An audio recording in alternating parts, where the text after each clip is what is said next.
এবার বাঁকুড়ায় উচ্ছেদ অভিযান। সরকারি জমি থেকে বেআইনিভাবে বসবাসকারীদের তুলে দেওয়ার জন্য আসরে নামল প্রশাসন। সরকারি ওই জমিতে দীর্ঘদিন ধরে বাস করত 17টি পরিবার, প্রায় 100 জন বসবাস করতেন সেখানে। তবে রাজ্য জুড়ে উচ্ছেদ অভিযানের সময় এবার বাঁকুড়া শহরের মাচানতলা এলাকাকেও খালি করার উদ্যোগ নিল পুরসভা। বলছে উঠে যান। কেন বলছে এখানে সরকারি জায়গায় তোমরা দিকে থাকতে দেবো না। তাহলে আমরা বলছি আমরা কোথায় যাব? আমরা যুগ যুগ রয়েছি। আমি 10 বছর বয়স এই জায়গায় ঢুকেছি। এখানে বাচ্চা টাচ্চা সব হয়ে গেছে, বিয়া শাদী সব হয়ে গেছে। তা সত্ত্বেও আসে ওই দিকে ধুমকি দিয়ে যায়, ভেঙে দেয়, আবার আমরা এসে আবার সঙ্গে সঙ্গে করি বেড়াই নাই। টাকা দেবো, পয়সা দেবো, তোমরা দিকে বাড়ি করে দেবো, তোমরা দিকে বাড়ি করে দেবো, জায়গা করে দেবো, কোনো দিন কিছু দেয়নি আমরা দিকে। আর আমরা এখানেই পড়ে রয়েছি, এই ঠান্ডা বর্ষাতে এখানেই আমরা যুগ কেটে দিয়েছি। তা সত্ত্বেও আসছে পুলিশ প্রশাসনকে নিয়ে ভেঙে দেবো, চুরে দেবো, এই চলে যান, না হলে এই জায়গাগুলো যা জিনিসপত্র রয়েছে আপনাদের হাঁড়ি বাসন সব চুর করে দেবো। তাহলে আমরা কোথায় যাব? আমাদের তো ঠাই করে দেবে। একটা ফুটপাতের লোককে যদি এখানে আমাদের ভেঙে আমাদেরকে এইখানে ওয়াদকে করে দেবে, তাহলে আমরা কোথায় যাব? আমাদের বাড়িগুলো ভাঙবে, আমরা কোথায় যাব? বলছে না আপনাদের বাড়ি আছে, আমাদের ভেঙে দেখ, আমাদের করে দেখ, জায়গা দেখ, ব্যবস্থা করে দেখ, ঘর দুয়ার করে দেখ, আমরা চলি। মাচানতলায় বসবাসকারীদের দাবি 47 বছর ধরে ওই এলাকায় আছে তারা।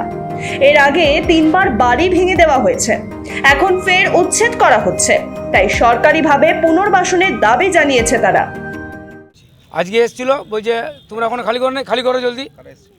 পুলিশ এসেছিল, এসডিও সাহেব এসেছিল, অলকা মজুমদার ছিল চেয়ারম্যান।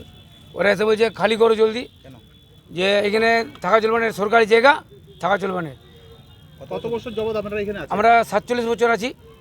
আমাদের 3 বার এলে ভেঙেছে, আর 3 বার এরকম বলেছে তোমাদের রুম দিয়ে হবে, জায়গা দিয়ে হবে, নাহলে স্টল দিয়ে হবে, যা করে তোমরা করে খাবে, এখানে খালি করে দাও। আমরা বলেছি তোমরা রুম স্টল যা দেবে দাও, আমরা বেরিয়ে যাবো। কিন্তু আজ অবধি দেয়নি, খালি ভেঙেছে আর পালিয়েছে। যেমন মদ থেকে বিভিন্ন রকম সামগ্রী বিক্রি হয়, কি বলবো? না, এটা এসব বিক্রি হয় না আমাদের এখানে। আমরা এখানে বসবাস করছি, অনেক দিন ধরে বসবাস করছি।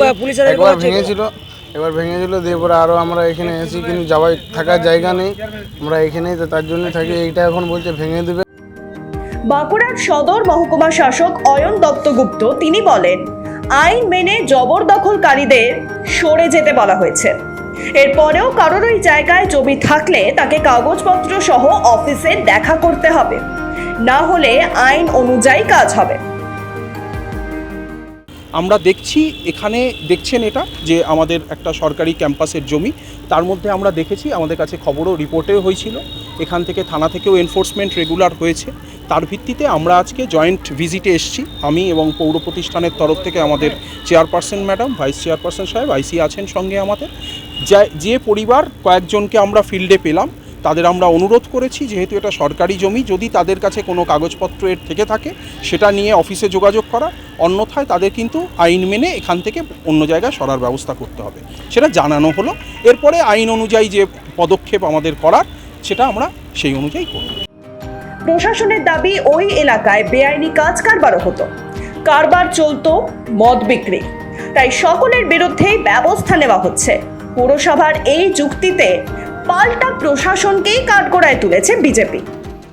আমরা দীর্ঘদিন ধরে দেখে আসছি যে ডিএম অফিসের সামনে যে মাচানতলা আমাদের এলাকা, বাঁকুড়া শহরের প্রাণকেন্দ্র, ওইখানে কয়েকটি ঘর আর কি বস্তি টাইপের করে রেখেছে।